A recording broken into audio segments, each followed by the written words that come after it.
Hello viewers, তোমরা কেমন আছো? আশা করছি ভালোই আছো। আজকে তোমাদের সাথে আমি শেয়ার করব একটা কাঠগোলাপের ডাল লাগানোর ভিডিও।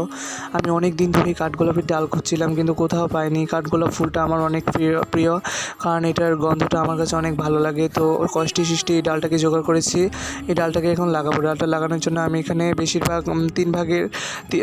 4 ভাগের 3 ভাগ বালু নিয়েছি এবং 1 ভাগ মাটি নিয়েছি। বালুটাকে সুন্দরভাবে মিক্স করে নিয়েছি। সবাইকে দেখছি এভাবেই লাগাই, সেই জন্য আমি এভাবেই ট্রাই করি। বালু এবং মাটি মিক্স করে রাখা হয়ে গেছে। এখন আমি এই টবটার মধ্যে লাগাবো। আর কাঠগোলাপের গাছ মনে হয় 2-3 দিন ফেলে রাখতে হয়, যাতে ভেতরে আঠাটা শুকিয়ে যায়। আটা শুকিয়ে গেলে তারপর লাগাতে হয়। আমিও সেই রকমই করেছি। 2 দিন আগে তুলে এনেছিলাম, 2 দিন ফেলে রেখেছি। এখন আটা শুকিয়ে যাওয়ার পর এখন লাগাচ্ছি।